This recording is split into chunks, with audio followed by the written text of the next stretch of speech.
นี่จะหยอดอ่อนๆอู้ค่ะยังไง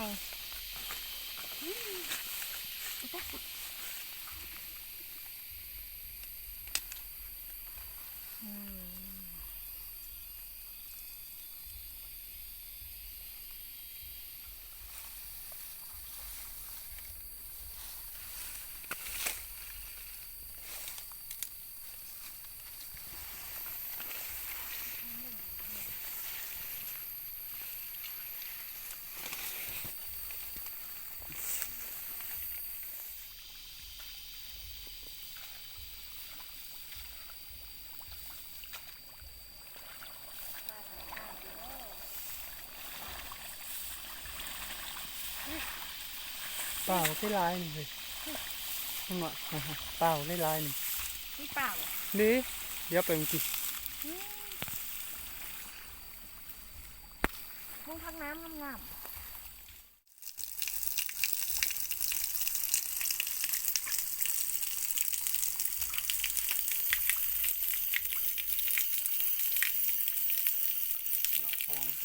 ตอนนี้แม่หน่อยก็อยู่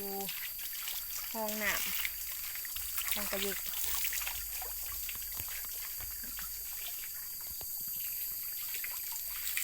เป็นน้ำออกบ่อเนาะพี่น้องน้ำออกบ่อ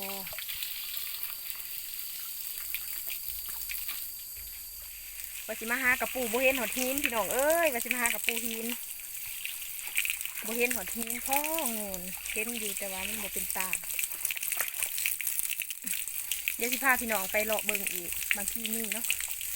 พักกะนี่ห้องน้ำออกบ่อ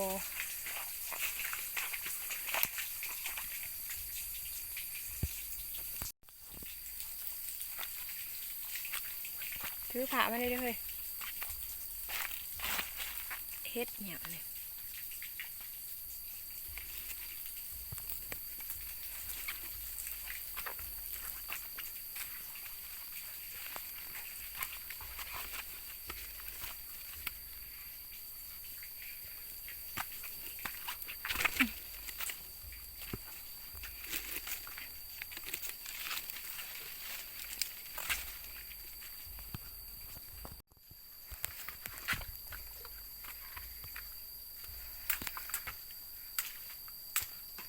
อยู่บอนนี้มีเหงาฮี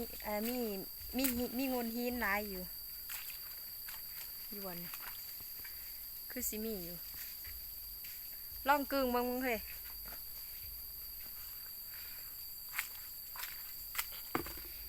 มีไหมโอ้มือไม่หน่อย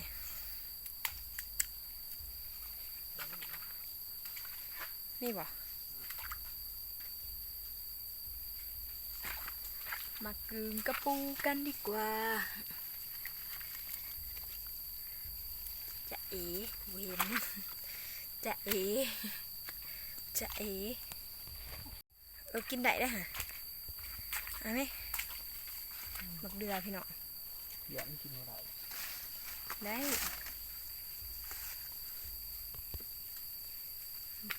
อันหน่วยอ่อนๆเนอะหน่อยๆแห้งแสบเลยค่ะบอเทบยาไปกินกับเหมียง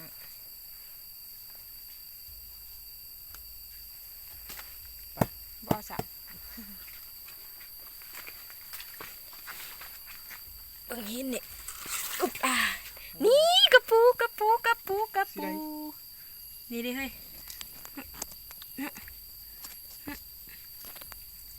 นี่กระปูตายเลยปอนซะโอ้ยฝุดกระปูหินสำนินี่แหละสำนักได้เถื่อโตนสำซ้ำมึงโอ้โห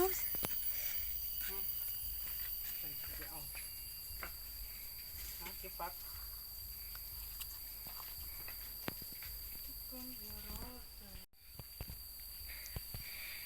ได้ตัวหนึ่ง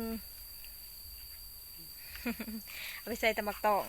พอดีแสบดูดไว้จำนี่ฮะ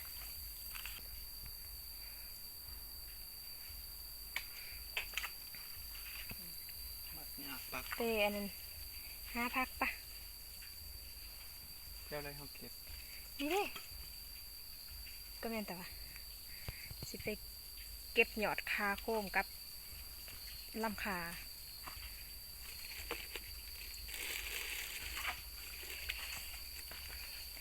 สัมภาระเฮาต่างหลาย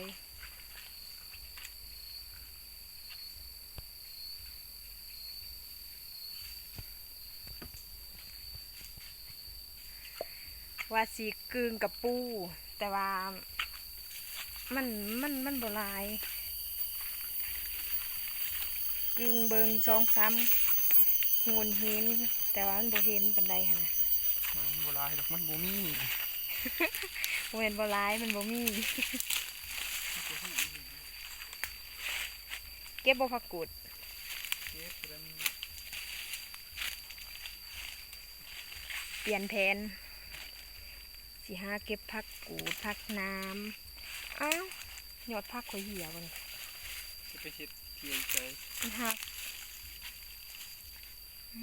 ม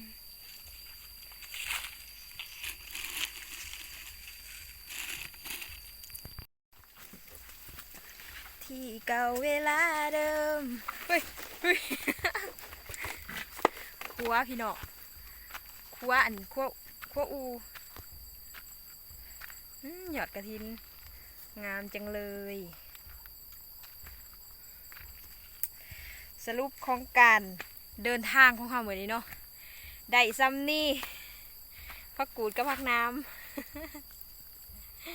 กับโบเป็นหยังคิดจะว่าเข้ามาทัศนะเนาะ มันศาสนา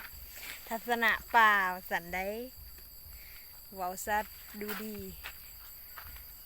ก็ซ้ำนี่แหล้วเนาะพี่น้องคลิปนี้เขาก็ขอจบซ้ำนี่แหละถ้าไพ่มากก็อย่าลืมกดไลค์กดแชร์กดซับสไครต์ให้หน่อยเด้อบ๊ายบายพอกันคลิปหน้าแวะเอามาโคแลนสิได้กินอยู่ว่ามาโคแลนนี่สิได้กินแต่มาแงนเลยนี่สูงอีพี่น้องสูงมากๆโอ้เดี๋ยวมีใหม่อยู่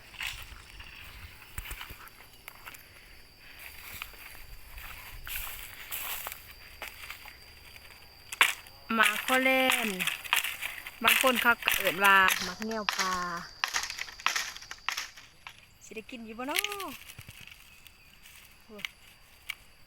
สูง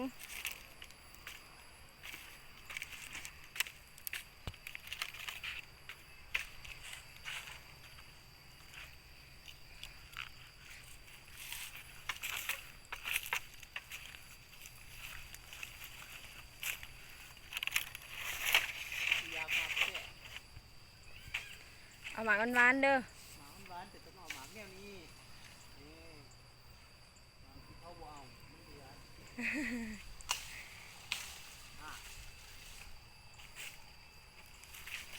เอามาซิม หมากน้ำ มันว่าเสียวให้อีก หวานกกนี่หวานเห็นเขาเอาไปกินอยู่ หวานกุ๊ก กกนี่หวานไปสัวกินเนาะ